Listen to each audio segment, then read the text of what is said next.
Seminário no Ar, um estudo bíblico sobre o tema Reino de Deus e Reino das Trevas. Aula número 21, como o Reino de Deus cresce. Nós queremos caracterizar hoje um caminho para mostrar aos irmãos aqui pela Bíblia a maneira prevista pelo próprio Deus para o seu reino crescer.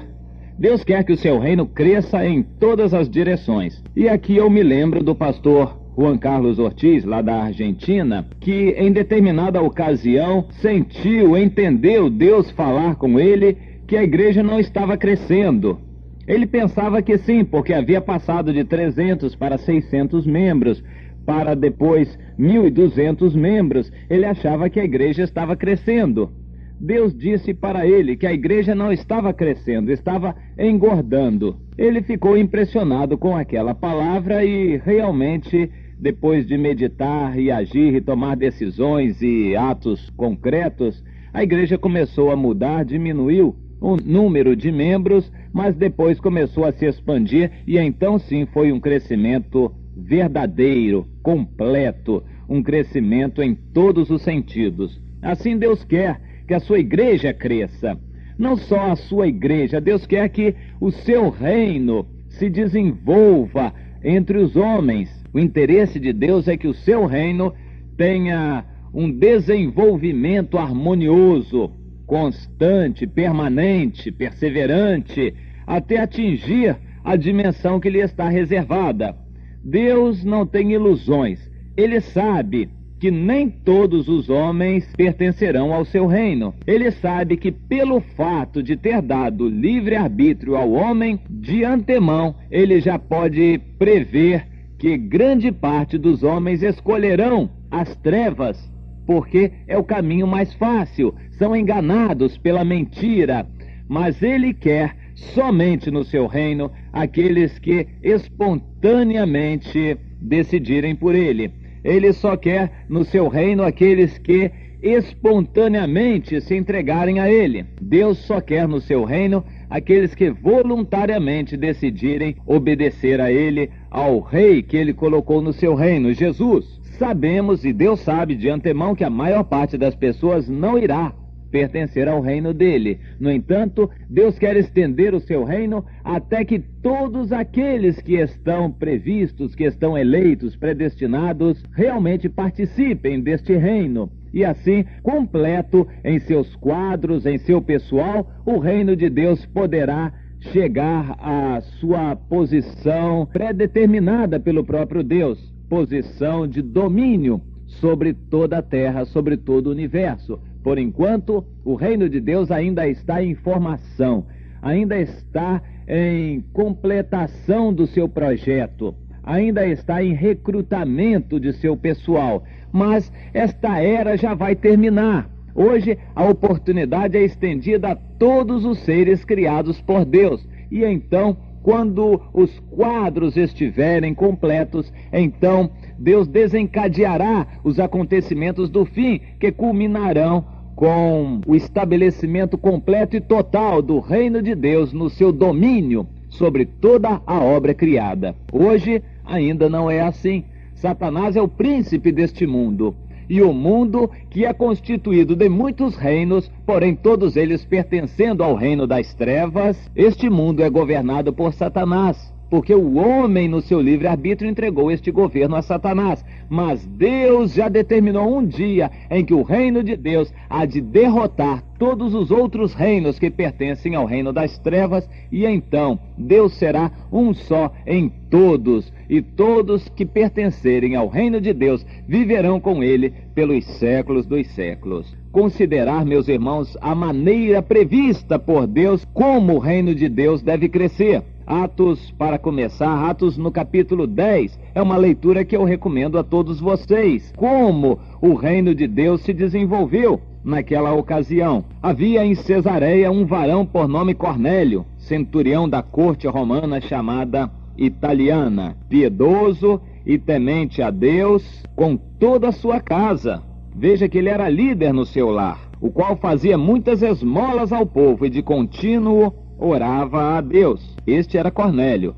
Quase à hora 9 do dia, viu claramente numa visão um anjo de Deus que se dirigia para ele e dizia: Cornélio, o qual, fixando os olhos nele, muito atemorizado, disse: Que é, Senhor? E disse-lhe: As tuas orações e as tuas esmolas têm subido para a memória diante de Deus. Agora, pois, envia homens a Jope e manda chamar a Simão, que tem por sobrenome Pedro.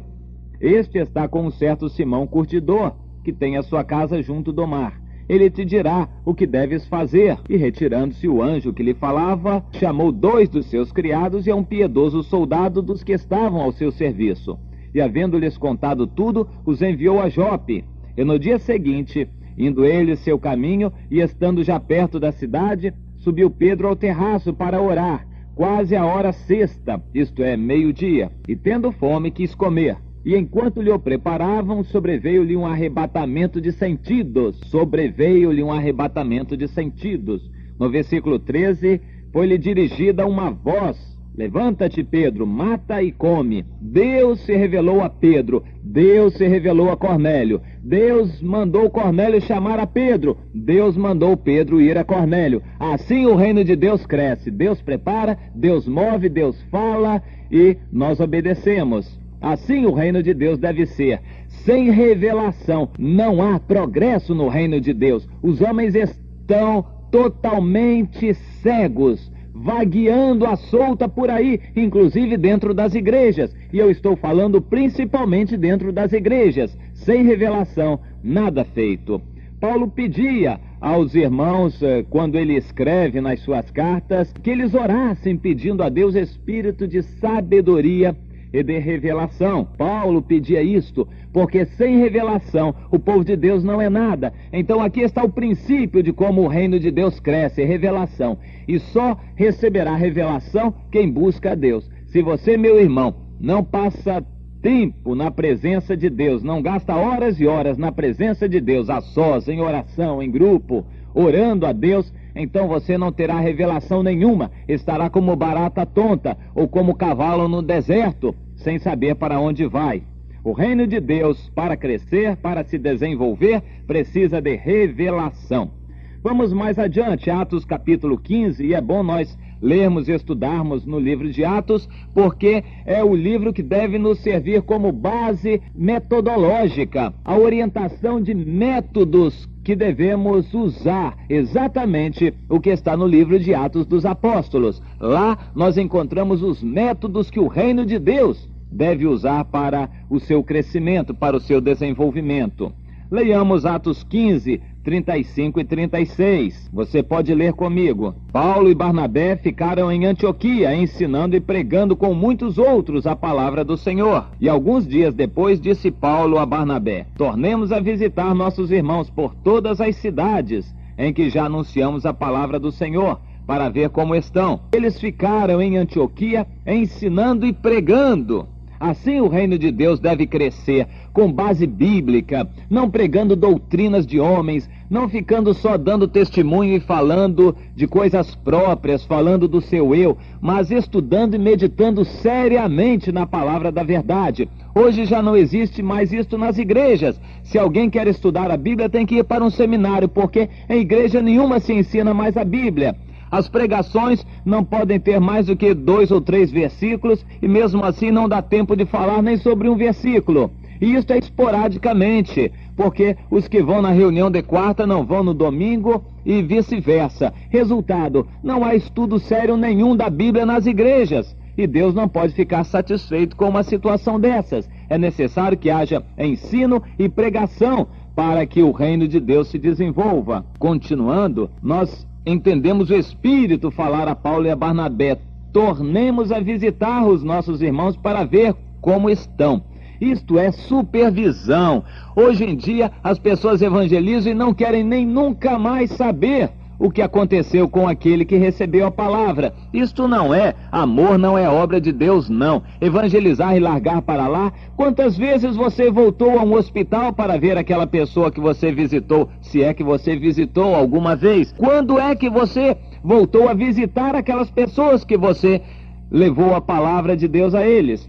Quando é que a igreja tem isto? Este acompanhamento, este amor sincero de ver e supervisionar a semente que foi semeada nos corações. Meus irmãos, isto é muito sério. Deus quer que haja supervisão no seu reino. Não supervisão do dinheiro nem da papelada da igreja, não. É supervisão das vidas por quem Jesus morreu. Hoje, nas igrejas se cuida muito do que é material e não se cuida quase nada daquilo que é espiritual, das vidas por quem Jesus Cristo morreu. Mais adiante, em Atos 16, versículo 5, nós lemos: de sorte que as igrejas eram confirmadas na fé e cada dia cresciam em número. Pudera, tem que crescer.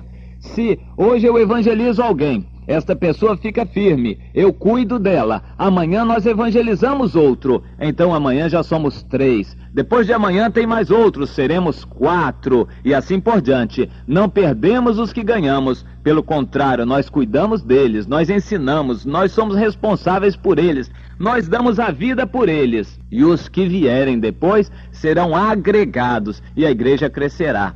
Do jeito que as coisas estão, os que se convertem ficam um pouquinho na igreja para se desviar depois. E se entram 10, saem 20. As igrejas não mudam a sua quantidade. Se há um crescimento no início, é só para compensar a perda de pessoas que acontecerá mais tarde. Hoje em dia, a maior parte das igrejas não cresce, estão estagnadas. Por quê? Porque o evangelho não é vivido como deve ser vivido. Falta revelação, falta obediência, falta supervisão, falta ensino da palavra. Vamos ver Atos 16, 15, 16. Depois que Lídia foi batizada, ela e a sua casa nos rogou, dizendo: se haveis julgado que eu seja fiel ao Senhor, entrai em minha casa e ficai ali. E nos constrangeu a isto. Hospitalidade. Diz a Bíblia que muitos, praticando a hospitalidade sem saber, acolheram anjos. Hoje não há mais esse costume nas igrejas. Ninguém recebe mais ninguém em casa. Nós não recebemos mais os crentes de outros lugares. Não se recebe ninguém nas casas mais. A hospitalidade já não existe. A hospitalidade já não existe mais no nosso meio. Se, num caso muito remoto, hoje acontecer de haver um intercâmbio entre igrejas, as pessoas têm que dormir nos templos, porque nas casas não há mais lugar. Não há hospitalidade cristã. Este amor está se esfriando. Mas nós vemos ainda mais que, abrigados na casa de uma nova convertida, o apóstolo Paulo, no dia seguinte, saiu à oração. Ele era apóstolo, muito ocupado, mas tinha tempo para orar. Assim Deus quer que sejamos nós também. O tempo da oração é sagrado, mas não é essa oração de igreja não, de 5 minutos, 10 minutos. Ó, Deus abençoa todo mundo em nome de Jesus, amém. Esta é a oração de preguiçoso, oração que não passa do teto. Deus quer uma vida de oração, horas e horas em oração, não enxaropada na igreja, não em bate-papo, em perda de tempo com conversas fúteis, mas com oração séria. Vamos ver 2 Coríntios 4, versículo 2. A palavra de Deus é muito clara a respeito destes assuntos. A maneira como a igreja cresce está na Bíblia. 2 Coríntios 4, versículo 2. Antes, rejeitamos as coisas que por vergonhosas se ocultam, não andando com astúcia nem com falsidade, falsificando a palavra de Deus. Deus não quer, meus irmãos, como está escrito e bem claro, coisas vergonhosas na igreja. É preciso rejeitar estas coisas. E nada de astúcia. Hoje o que mais vemos são crentes espertos. Cada um quer ser mais esperto do que o outro. Deus não se agrada destas coisas.